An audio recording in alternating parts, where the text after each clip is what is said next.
तो बच्चों आज हम देखेंगे नॉर्मलिटी। ठीक है, मोलरिटी तक हमने सारे कंप्लीट कर लिए थे, जितने भी हमारे उससे पहले टॉपिक आए थे आपके weight by weight, weight by volume, volume by volume percentage, और आपका मोल फ्रैक्शन, पार्ट्स पर मिलियन, पार्ट्स पर बिलियन। ठीक है, मोलरिटी ये सारे और मोललिटी ये सारे टॉपिक हमने पहली वीडियो में कवर कर लिए थे। आपने अभी तक नहीं देखे हों तो उन्हें आप पहले जाकर देख लीजिए। तो अब हम बात करते हैं नॉर्मलिटी की। नॉर्मलिटी क्या होती है? नॉर्मलिटी को डिनोट करते हैं कैपिटल एन से। अब ये जो कैपिटल एन है नॉर्मलिटी, ये होता क्या है? Number of gram equivalents of solute which are present in 1 litre solution. ये क्या है कि 1 लीटर सॉल्यूशन में सॉल्यूट प्रेजेंट है, और कौन सा सॉल्यूट प्रेजेंट है? Gram equivalent. अब ये ग्राम इक्विवेलेंट क्या होता है ये भी हम आपको समझाएंगे, ग्राम इक्विवेलेंट क्या होता है। ठीक है, और नॉर्मलिटी जो आपका ये नॉर्मलिटी टॉपिक है, इसको पढ़ने से पहले आपको ग्राम इक्विवेलेंट के बारे में जान लेना अच्छा है। जब तक आप ग्राम इक्विवेलेंट के बारे में नहीं जानोगे तब तक आप नॉर्मलिटी के क्वेश्चन सॉल्व नहीं कर पाओगे। ठीक है, क्योंकि ग्राम इक्विवेलेंट आपका नॉर्मलिटी में आपके यूज़ होते हैं और न्यूमेरिकल में यही आएंगे, और इनका फॉर्मूला निकालना पड़ेगा ग्राम इक्विवेलेंट का, तब उसके बाद आपका नॉर्मलिटी फाइंड होगी। ठीक है, जब तक आप पे ग्राम इक्विवेलेंट नहीं आएगी तब तक आप नॉर्मलिटी के कोई भी क्वेश्चन सॉल्व नहीं कर सकते। ठीक है, तो ग्राम इक्विवेलेंट भी समझाऊंगी मैं आपको एक अलग से वीडियो में, तो आप वहाँ से देख लेना पहले उसे। ठीक, तो नॉर्मलिटी क्या होती है आपकी? Capital N equal number of gram equivalent of solute upon में volume of solution in litre. ठीक है, यह क्या है कि वॉल्यूम लिया है, सॉल्यूशन का वॉल्यूम लीटर में लिया है, और जो सॉल्यूट है वो ग्राम इक्विवेलेंट में लिया है। ठीक है, अब जैसे एक न्यूमेरिकल है उसे हम करके देख लेते हैं नॉर्मलिटी कैसे फाइंड करनी है। If 0.98 gram of H2SO4 are present in 500 ml solution, find normality. H2SO4 यहाँ पर सॉल्यूट है, ये इसका मास है, ये प्रेजेंट है 500 ml सॉल्यूशन में। ठीक है, ये ml है, लीटर में कन्वर्ट करना पड़ेगा। 500 के बटे में 1000 डिवाइड करेंगे तब ये हमारा लीटर में कन्वर्ट हो जाएगा।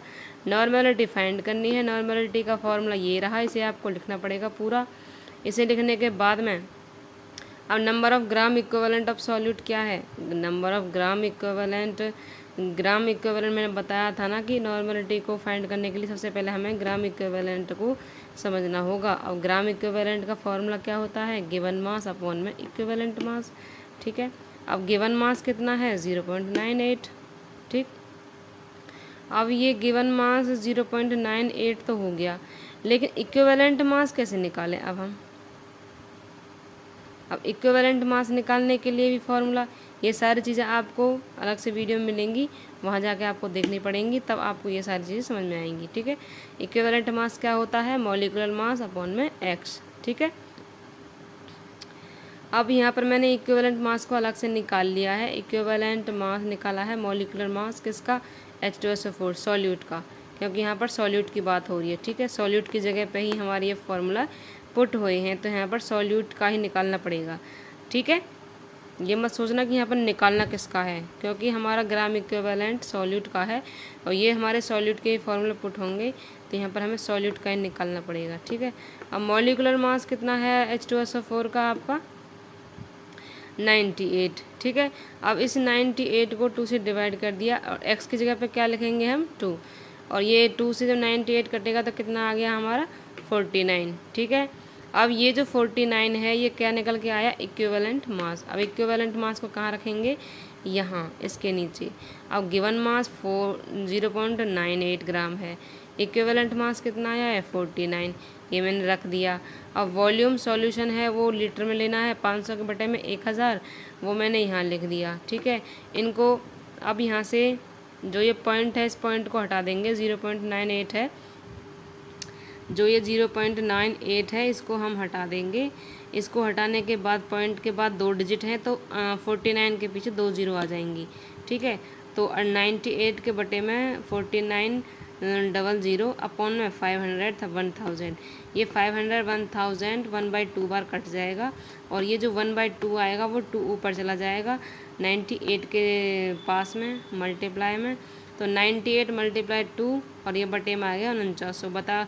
पता चल गया ना 4900 कैसे आया है, पॉइंट हटा दिया मैंने और पॉइंट के बाद जितनी डिजिट होती हैं उतनी जीरो लगा देते हैं, ठीक है।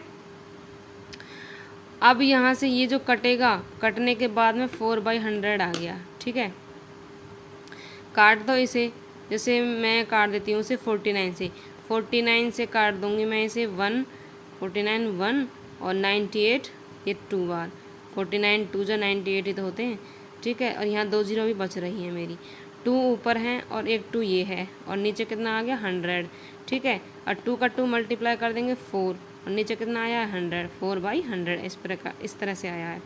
अब ये जो 4/100 है 100 को ऊपर लेके जाएंगे हम तो क्या आ जाएगा, 2 जीरो हैं तो क्या आएंगे हमारी 2 डिजिट छोड़ के पॉइंट लगा देंगे, तो ऊपर तो एक डिजिट है, दूसरी डिजिट हम कैसे लिखेंगे, अपनी ओर से 0 बना लेंगे, तो 0.04 आपकी नॉर्मलिटी आ गई, ठीक है।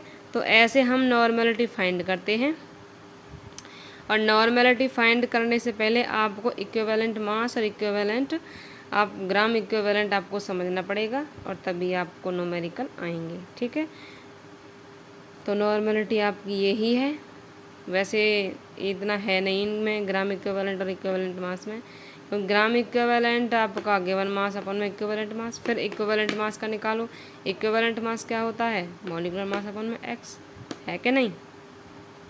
अब ये एक्स क्या चीज़ है ये आपको समझना होगा, ये एक्स भी आपको वहीं जाके समझ में आएगा कि ये एक्स की वैल्यू 2 कैसे आ गई, ठीक है। तो इसको मैं समझाऊंगी आपको, ठीक है, और आपको ये वीडियो देखनी पड़ेगी, ठीक। वैसे मैं आपको मोटा मोटा यहाँ बता देती हूँ कि जो यहाँ पर ये एक्स है, यहाँ पर एक्स आया आपका यहाँ H2SO4 में से, ठीक है। ये H2SO4 आपका एक एसिड है, ठीक। अब वहाँ एसिड में आपके आयन्स और एलिमेंट्स आपके काउंट करे जाएंगे, तब वहाँ पे एक्स की वैल्यू आती है। उसके लिए आपको ये वीडियो देखनी पड़ेगी ज़रूर से ज़रूर, अगर आपको नॉर्मलिटी फाइंड करनी है तो, ठीक है। अब देख लेते हैं जैसे आपका semi normal, bi normal, centi normal और डेसी नॉर्मल।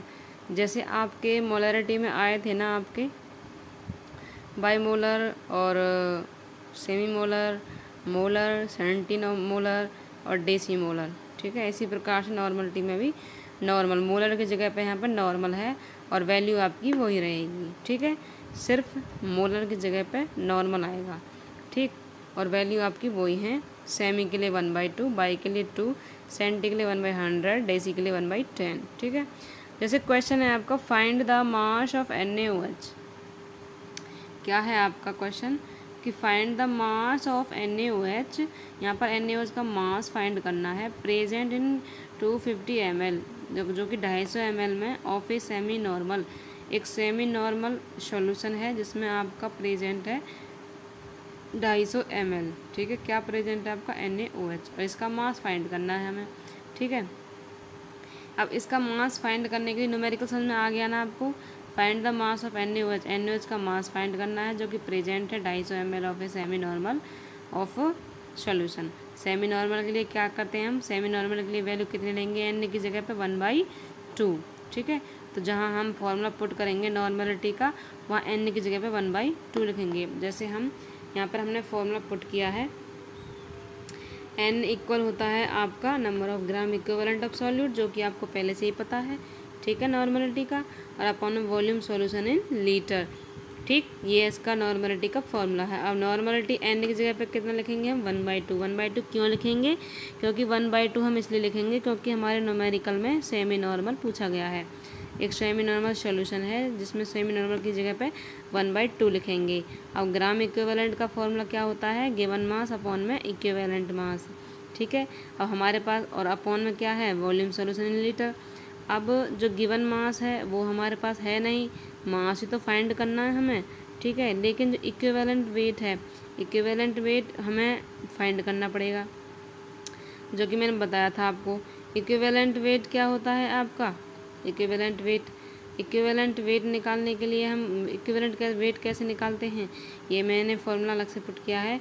और यहाँ पर वॉल्यूम सॉल्यूशन इन लीटर में क्या है, जो आपका 250 ml था उसको लीटर में कन्वर्ट करने के लिए 1000 से हमने डिवाइड कर दिया। ठीक है, अब हमारे मास हमें फाइंड करना है, या हमें वॉल्यूम हमारे पास है। इक्विवेलेंट वेट का फॉर्मूला क्या होता है, इक्विवेलेंट वेट का फॉर्मूला होता है मॉलिक्यूलर वेट अपॉन में एक्स। ठीक है, अब मॉलिक्यूलर वेट कितना है आपका, मॉलिक्यूलर वेट कितना है NaOH का 40, और एक्स की जगह पे कितना आएगा 1, तो 1 से 1 तो 40 होता है।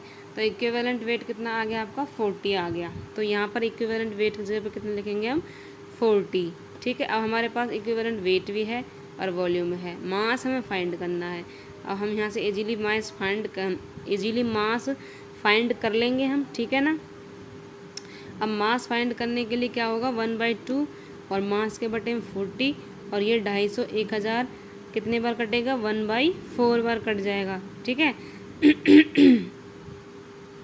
क्योंकि एक जीरो से एक जीरो कट गई और 25 चौका 100 होते हैं आपके। ठीक है, अब जैसे 1/2 मास के अपन में 40, ये 1/4 आ गया। ठीक है ना, अब ये 1/4 ऊपर चला जाएगा, 4 ऊपर गया और 1 नीचे आ गया 4 से 40 10 बार कटेगा, तो 4 से 40 10 बार कटेगा तो 1/10 आ जाएगा। ठीक है ना, अब ये जो 1/10 आएगा, इस 1/10 को हम इधर ले जाएंगे जब 1/10 को हम इधर लेके जाएंगे तो 10 आपका कहाँ जाएगा ऊपर, 10 के बटे में 2 आ जाएगा। अब वो 10 कितने से कटेगा 2 से 10 कितने बार कटेगा 5 बार, तो 2 पंजे 10, तो मास कितना आ गया आपका 5N। ठीक है, तो यहाँ से हमने मास फाइंड कर लिया किसका NaOH का, और जो कि आया है 5। ये मैंने कैसे काटा ये आपको समझ में आ गया ना। ठीक है ना, इतना कठिन नहीं है काटना, इसे इजीली कट जाएगा। तो हमारा मास कितना आ गया 5N। तो ये आपके सेमी मोलर, बाइनॉर्मल और सेंटी नॉर्मल ऐसे आपके ये वर्ड आए, तो उसमें कोई बड़ी बात नहीं है, बस मेन बात है आपको इक्विवेलेंट वेट और ग्राम इक्विवेलेंट आपको समझ में आना चाहिए। उन्हीं से आपका ये क्वेश्चन आपका आगे बढ़ेगा। ठीक है, तब तक ये समझ में नहीं आएंगे आपका न्यूमेरिकल नहीं हो सकता। ठीक है, तो इसका आप स्क्रीनशॉट ले सकते हो।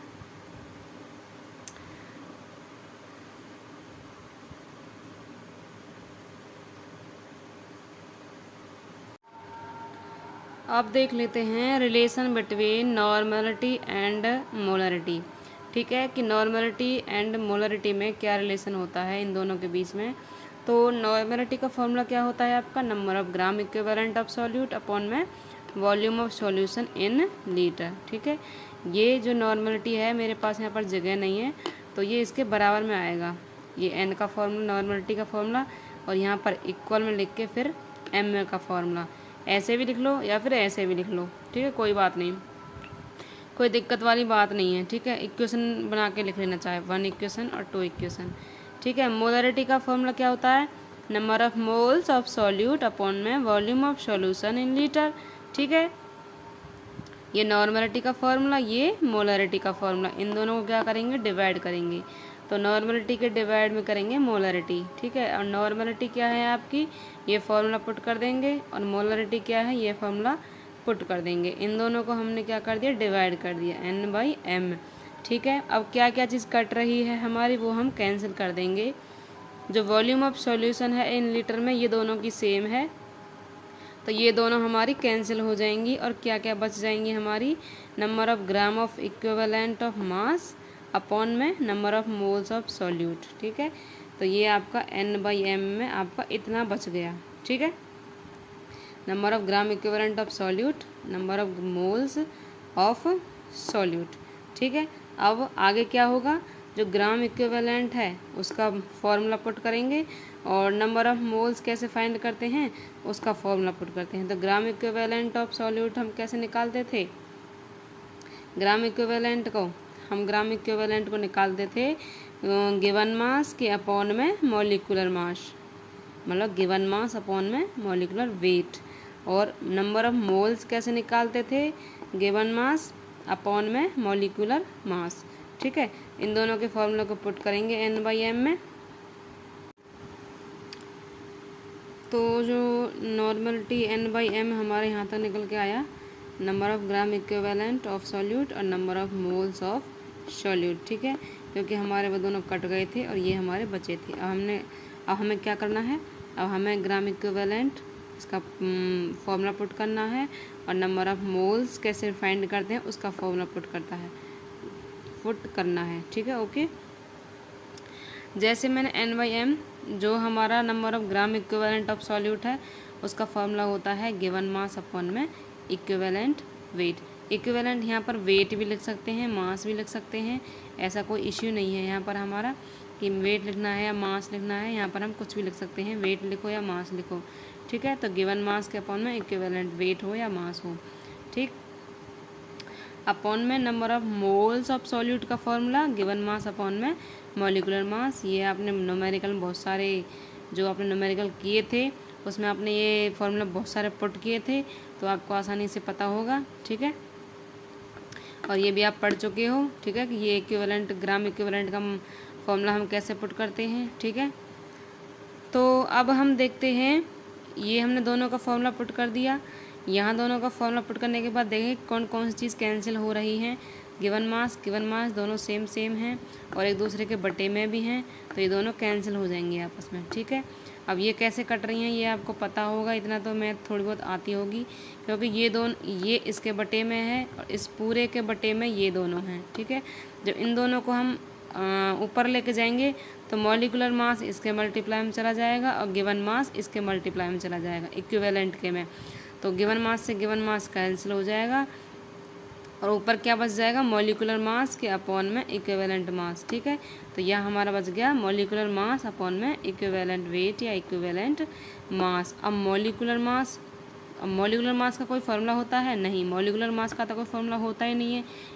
यहाँ पर तो हम डायरेक्ट कोई भी मॉलिक्यूल का हम मास, हर एक एलिमेंट के मास पुट करके और उनकी वैल्यू फाइंड कर लेते हैं। लेकिन इक्विवेलेंट जो वेट है, इक्विवेलेंट जो मास है, इसका फार्मूला अभी और रह रहा है हमारा। तो इक्विवेलेंट जो हमारा जिसका फार्मूला रह रहा है उसे हम अभी पुट करते जाएंगे कि देखते हैं हमारा जो फार्मूला कहाँ तक पहुँचता है। तो मॉलिकुलर मास के बटे में क्या आ जाएगा, इक्विवेलेंट वेट का फॉर्मूला क्या होता है आपका, मॉलिकुलर मास के अपॉन में एक्स फैक्टर, ठीक है। ये भी आपने पढ़ा था, मॉलिकुलर मास के अपॉन में एक्स फैक्टर। और ये एक्स क्या चीज़ है ये भी मैंने आपको बताई थी, ठीक है। एक्स फैक्टर क्या होता है, एक्स फैक्टर हमें इक्विवेलेंट मास को निकालने के लिए, ग्राम इक्विवेलेंट मास को निकालने के लिए हमें एक्स फैक्टर देखना पड़ता है। और ये एक्स फैक्टर हमें किसका देखना पड़ता है, एसिड या बेस का। वो हम न्यूमेरिकल में डिपेंड करेंगे कि न्यूमेरिकल में एसिड पूछा जा रहा है या बेस की बात हो रही है, ठीक है। अगर एसिड का मॉलिक्यूल दे रखा हो न्यूमेरिकल में तो वहाँ पर हम H+ आयन काउंट करेंगे कि कितने H+ आयन दिए जा रहे हैं रिएक्शन में, तो वहाँ पर हम X की जगह पर उतनी ही वैल्यू लिख देंगे, ठीक है। अगर बेस मॉलिक्यूल हो तो बेस में हमें क्या काउंट करने हैं, OH-, ठीक है, कितने OH- दिए जा रहे हैं, ठीक है। तो ये आपको समझ में आ गया एक्स फैक्टर की जगह पर क्या लिखना है। और भी अच्छे से समझना है तो इसके लिए आपको इक्विवेलेंट मास जो इक्विवेलेंट वेट है उसके लिए उसकी वीडियो देखनी पड़ेगी आपको, ठीक है। तो जो ये मॉलिकुलर मास है, मॉलिकुलर मास और अपॉन में एक्स फैक्टर, ये इन दोनों ये आपस में कट जाएंगे। मॉलिकुलर मास से मॉलिकुलर मास कैंसिल हो जाएगा क्योंकि ये इसके बटे में है, ठीक है। ये अब डायरेक्ट बटे में है, ये नहीं है कि ये इसके बटे में, अब इसके बटे में ये दोनों हैं, ठीक है। तो क्या हो जाएगा, मॉलिकुलर मास से मॉलिकुलर मास कैंसिल हो जाएगा, क्या बच गया आपका, एक्स बच जाएगा, ओनली एक्स, क्योंकि एक्स जब ऊपर चला जाएगा तो क्या हो जाएगा आपका यहाँ पर मल्टीप्लाई में चला जाएगा। तो n/m, हम n/m ही फाइंड करते आ रहे हैं अभी तक। तो n/m क्या आ गया आपका, एक्स फैक्टर आ गया, ठीक है। तो ये आपका लास्ट में एक फार्मूला आ गया। अब यहाँ से हम अगर नॉर्मेलिटी फाइंड करेंगे, अगर मोलरिटी और नॉर्मेलिटी के रिलेशन में अगर नॉर्मेलिटी फाइंड करेंगे तो फॉर्मूला क्या बना हमारा, मोलरिटी इंटू में एक्स फैक्टर, ठीक है। n इक्वल है m इंटू में x। अगर हम m फाइंड करेंगे तो क्या होगा हमारा, n/x, ठीक है। ये n नॉर्मेलिटी का फॉर्मूला, ये मोलरिटी का फॉर्मूला। और ये नॉर्मेलिटी और मोलरिटी का फॉर्मूला कब है, जब इन दोनों का रिलेशन पूछा हो, ठीक है।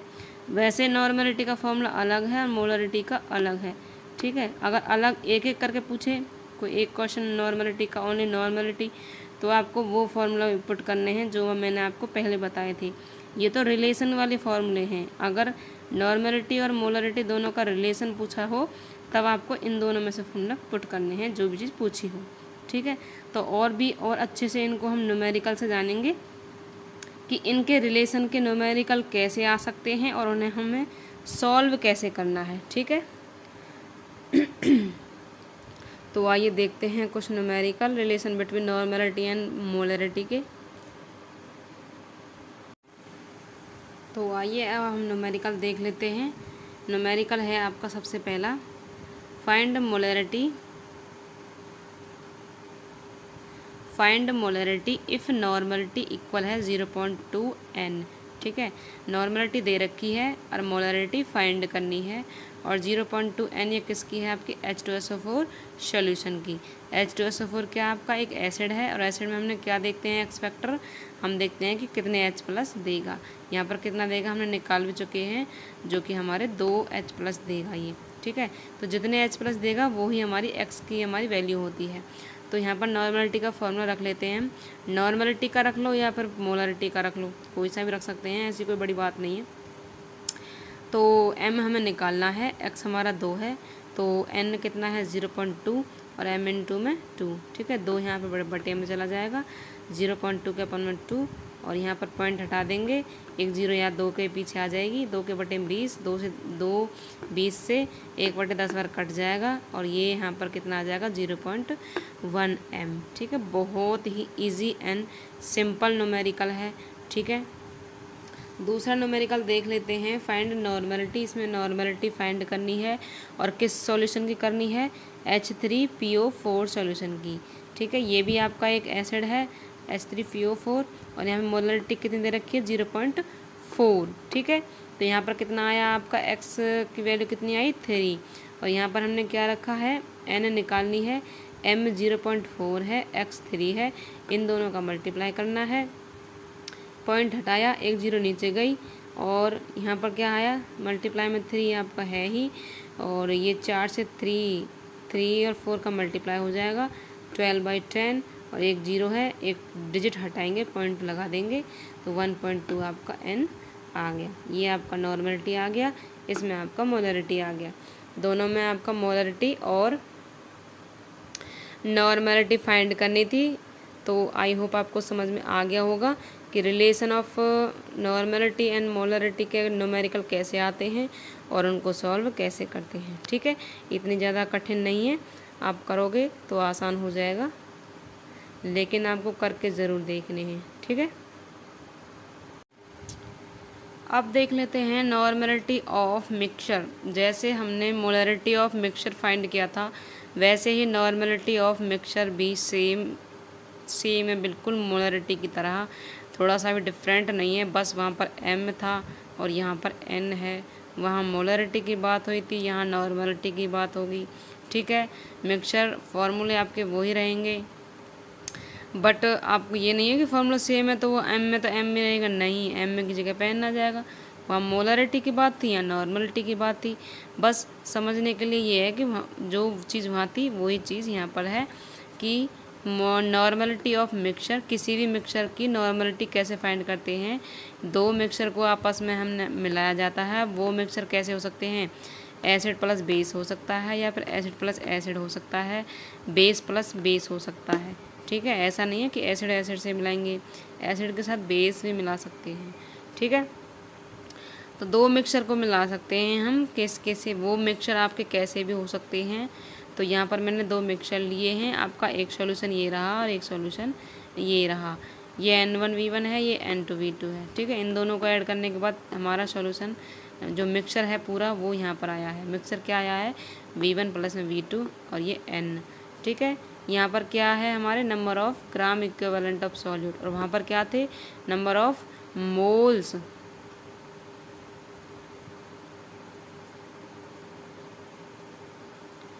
यहाँ पर क्या है हमारे number of gram equivalent of solute, और वहाँ पर मोलरिटी में क्या थे number of moles of solute, ठीक है। वहाँ पर मोल्स की बात थी, यहाँ 1 ग्राम इक्विवेलेंट की बात है। ठीक है, फॉर्मूला आपका ये है, नॉर्मलिटी n इक्वल है n1v1 प्लस में n2v2 अपॉन में v1 प्लस में v2। ठीक है ना, सेम फॉर्मूला, बस n की जगह पे वहाँ पर m में था, यहाँ पर n है। क्वेश्चन देख लेते हैं। 0.2 n 200 ml HCl, ये n1 है, ये v1 है, is mixed with 0.3 n 300 ml, ये n2 है, ये v2 है। और HCl, find normality of mixture, दोनों HCl एसिड की ही बात हुई है, एसिड को एसिड के साथ मिक्स किया गया है और नॉर्मलिटी ऑफ मिक्सचर फाइंड करना है। नॉर्मलिटी ऑफ मिक्सचर पूछे तो फॉर्मूला ये पुट करना है, यहाँ वैल्यू फॉर्मूला पुट करो, ये मैंने लिख दिया। यहाँ फॉर्मूला लिखने के बाद में आपको वैल्यू आपको पता ही है, n1 कौन सी है, v1 कौन सी है, n2 v2 कौन सी है। ठीक है, तो n1 ये रही आपकी 0.2, n2 आपकी 0.3, v1 200 और v2 300। वैल्यू पुट करो, सॉल्व करो, आंसर आपका आ जाएगा। तो मैंने यहाँ पर वैल्यू पुट कर दी आपकी। ठीक है, पॉइंट को हटाएंगे बटे में 10 आएगा, यहाँ ही पॉइंट को हटाएंगे 10 बटे में 10 आएगा, 1 0 से 1 0 कटेगी, इसकी 1 0 से 1 0 कटेगी, 20 दूनी यहाँ से 40 हो जाएंगे और 30 दिए यहाँ पर 90 हो जाएंगे और 300 और 200 यहाँ पर 500 हो जाएंगे और यहाँ पर 40 से 90 दोनों ऐड होंगे, 130 आएगा, 130 के बटे में 500 आएगा, 130 की 1 0 से 1 0 कट गई और 13 को डिवाइड करेंगे 50 से तो कितना आएगा आपका 0.26। तो ये क्या आ गई हमारी नॉर्मलिटी। ठीक है ना, तो नॉर्मलिटी कितनी आ गई 0.26। ये आपके नॉर्मलिटी ऑफ मिक्सचर का न्यूमेरिकल था। ठीक है, इतना ज़्यादा कठिन नहीं था, जिसको मोलरिटी समझ में आ गई होगी वो अपने आसान से बिल्कुल आसान से आसान तरीके से नॉर्मलिटी ऑफ मिक्सचर भी कर लेगा, बिल्कुल आराम तरीके से। ठीक है, नॉर्मलिटी ऑफ मिक्सचर का अभी हमने न्यूमेरिकल किया था, उसमें आपके एसिड बेस, एसिड एसिड या बेस बेस इनके आपके मिक्सचर्स हो सकते हैं। ठीक है, तो अगर हमें नॉर्मलिटी ऑफ मिक्सचर फाइंड करना हो, ठीक है, तो उसमें नॉर्मलिटी ऑफ मिक्सचर फाइंड करने के लिए आपके इस तरह से भी न्यूमेरिकल आते हैं कि हमारे न्यूमेरिकल में 2 सॉल्यूशन होते हैं, एक एसिड का एक बेस का। अगर ऐसे न्यूमेरिकल आएँ तो जैसे एक एसिड और एक बेस, मतलब डिफरेंट सॉल्यूशन हो, एसिड का अलग और बेस का अलग, और दोनों को मिक्स करके जब मिक्सचर बनाया हो, तब उस न्यूमेरिकल में हमें क्या करना होगा, उस न्यूमेरिकल में हमें सबसे पहले एसिड और बेस चेक करने होंगे कि किसकी क्वांटिटी सबसे ज़्यादा है। ठीक है, जिसकी क्वांटिटी ज़्यादा रहेगी उसी के हिसाब से हमें फार्मूला यूज करना पड़ेगा। ठीक है, तो क्वांटिटी कैसे चेक करेंगे, जैसे यहाँ पर 3 फार्मूले बनेंगे आपके। एक रहेगा अगर एसिड ज़्यादा है बेस से, ठीक है, अगर हमारे न्यूमेरिकल में एसिड ज़्यादा है बेस से, दो मॉलिक्यूल तो रहेंगे ही न्यूमेरिकल में, एक एसिड का एक बेस का। अब उसमें चेक करने पड़ेंगे हमें एसिड ज़्यादा है या बेस ज़्यादा है, वो ज़्यादा कैसे हैं वो मैं बताऊँगी कैसे चेक करना है। ठीक है, अब अगर जब एसिड ज़्यादा हो बेस से, तो वो जो सॉल्यूशन होगा वो कैसा होगा, एसिडिक होगा, क्योंकि एसिड ज़्यादा है तो रिजल्टिंग सॉल्यूशन जो होगा वो एसिडिक होगा। ठीक है, तो यहाँ पर क्या होगा, Na ग्रेटर है NbVb से। ठीक है, ये क्या है आपका Na और Va, ये A आपका एसिड है और B आपका बेस है। ठीक है, और ये नॉर्मलिटी वॉल्यूम है। ठीक है, अच्छा, तो इसका मेन फार्मूला क्या बनेगा, तो इसका मेन फार्मूला बनेगा NH+। अगर हमारा रिजल्टिंग सॉल्यूशन जब एसिडिक होगा तब NH+ इक्वल होगा Na माइनस में NbVb अपॉन में Va+ में Vb। ठीक है ना, हमारा नॉर्मलिटी ऑफ मिक्सचर का फॉर्मूला ये था। अब A और B आ गया है, बस कब, जब हमारे एसिड बेस की क्वांटिटी चेक कर रहे हैं तब। ठीक है, तो ये आपका A का मतलब एसिड है, B का मतलब बेसिक है। ठीक है ना, और N नॉर्मलिटी है और V वॉल्यूम है, ये आपको पता ही है। ठीक है ना, तो ये तो है जब एसिड ज़्यादा हो। अब दूसरा है अगर बेस ज़्यादा हो एसिड से, तब हम कौन सा फॉर्मूला पुट करेंगे, तब हमारा फॉर्मूला यही रहेगा बस क्या रहेगा, जो NaVa माइनस कर रहे थे NbVb, अब उसकी जगह पे NbVb माइनस करेंगे NaVa अपॉन में Va प्लस में Vb, और यहाँ क्या रहेगा NaOH प्लस, क्योंकि हमारा सॉल्यूशन अब बेसिक है, ठीक है ना। तो NaVa लेस है और NbVb ग्रेटर हो गया। सो बेसिक सॉल्यूशन, जो रिजल्टिंग सॉल्यूशन क्या हो जाएगा, बेसिक सॉल्यूशन हो जाएगा, ठीक है ना। तीसरा है, अगर एसिड और बेस दोनों की क्वांटिटी बराबर हो तब कौन सा फॉर्मूला यूज करेंगे, तब हम करेंगे NaVa इक्वल हो गया हमारा NbVb, और रिजल्टिंग सॉल्यूशन हमारा क्या रहेगा, न्यूट्रल। न्यूट्रल मतलब सॉल्ट, ठीक है ना, एसिड ना बेस, बीच में रह गया, ठीक है ना। तब हम ये वाला फॉर्मूला पुट करेंगे NaVa इक्वल में NbVb, ओके। तब हम कोई माइनस नहीं करेंगे। तो आपको ये तीनों फार्मूले पता चल गया है कि ये तीनों फार्मूले हम कैसे यूज करेंगे और कब यूज करेंगे, ठीक है ना। पहला है एसिड ग्रेटर है बेस से, और दूसरा है बेस ग्रेटर है एसिड से, तीसरा है एसिड इक्वल है बेस से। तीनों फार्मूले आपको याद रखने हैं, ठीक है ना। और आपको क्वेश्चन में न्यूमेरिकल में ये देखना है कौन सी चीज़ ज़्यादा है, एसिड ज़्यादा है या बेस ज़्यादा है। अब ये एसिड और बेस ज़्यादा और कम कैसे चेक करेंगे, आइए जानते हैं न्यूमेरिकल से। जब हम न्यूमेरिकल करेंगे तब उससे पता चलेगा कि हम एसिड और बेस लेस एंड मोर कैसे फाइंड करेंगे, ठीक है ना। ठीक है, तो आ जाओ। तो चलिए अब न्यूमेरिकल देख लेते हैं। हम न्यूमेरिकल में हम एसिड और बेस की क्वांटिटी कैसे चेक करेंगे। जैसे पहले न्यूमेरिकल है आपका 0.2 N 100 ml HCl प्लस में 0.3 N 200 ml NaOH। ये एसिड है, ये बेस है। HCl एसिड होता है, NaOH और बेस होता है। इसमें H प्लस की क्वांटिटी, इसमें OH माइनस की क्वांटिटी, ठीक है।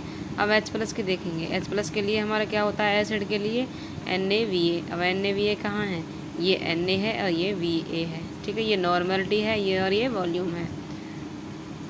Na की जगह पे 0.2 इंटू में 100, पॉइंट हटा दिया, 10 आपका नीचे अपॉन में इंटू में 100, एक जीरो से एक zero cancel, 10 multiply two 20H plus आ गया। ऐसे ही NbVb इक्वल है 0.3 इंटू में 200, ऐसे ही पॉइंट हटाएंगे 10 डिवाइड में 10 इंटू में 200, 10 से 10 कैंसिल, 20 इंटू में 3 60 OH माइनस, ठीक है। ये 600 ना होके ये 60 OH माइनस है, ठीक है, ये OH माइनस है। तो H प्लस आपका 20 निकला है और OH माइनस 60 निकला है।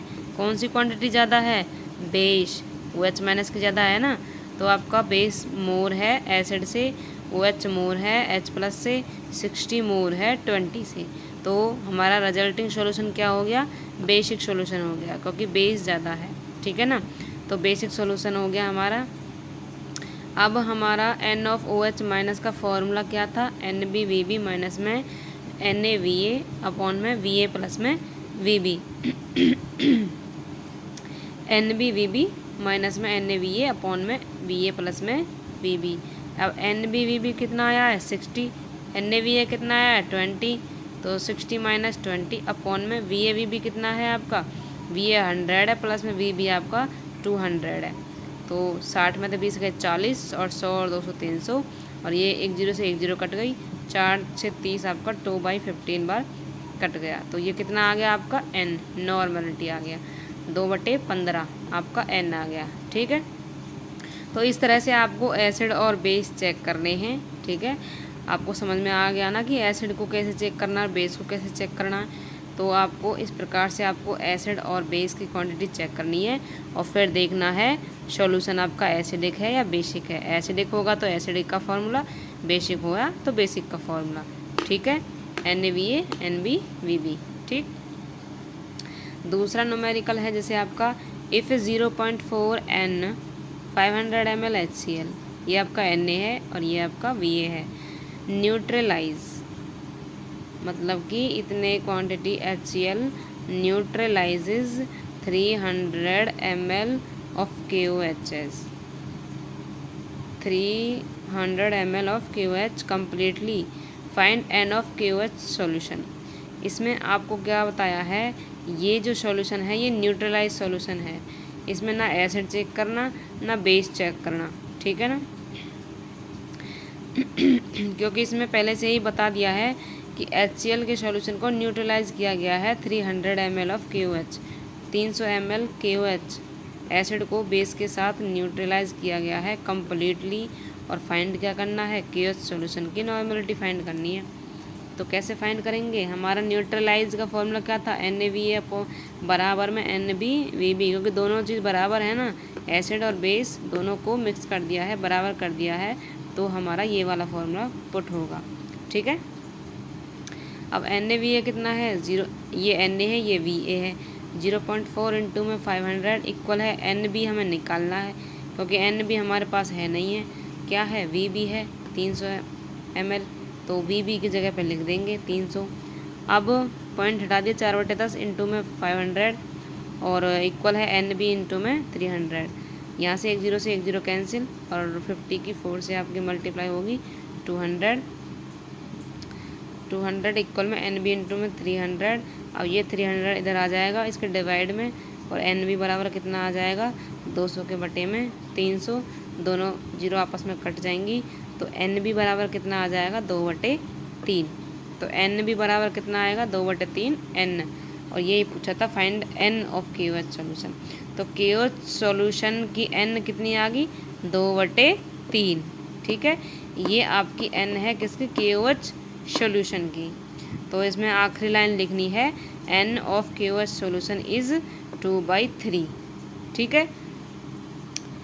तो आई होप आपको न्यूमेरिकल से समझ में आ गए होंगे कि एसिड बेस और न्यूट्रलाइज इस तरह से कोई भी क्वेश्चन आए तो हमें कैसे करना है, ठीक है। यहाँ बेस ज़्यादा था, ऐसे ही अगर एसिड ज़्यादा हो तो वहाँ पर एसिड वाला फॉर्मूला लगाना है, ठीक है। और जहाँ अब यहाँ पर बेस ज़्यादा था तो हमने यहाँ पर बेस वाला फॉर्मूला पुट कर दिया, और ये तो न्यूट्रलाइज था तो हमने यहाँ पर न्यूट्रलाइज वाला फॉर्मूला पुट कर दिया, ठीक है। तो इतना ज़्यादा कठिन नहीं है। आई होप आपको वीडियो पसंद आई होगी और न्यूमेरिकल समझ में आए होंगे और नॉर्मेलिटी भी आपको समझ में आई होगी, ठीक है। और इतना कुछ समझ में आ गया हो तो वीडियो को लाइक ज़रूर कर दें, और चैनल को सब्सक्राइब नहीं किया है तो कृपया करके चैनल को सब्सक्राइब ज़रूर कर दें, ठीक है। और ऐसे ही आपको वीडियो और मिलेंगी, ठीक है। और कमेंट में ज़रूर बताना है वीडियो कैसी लगी आपको। Okay, thank you.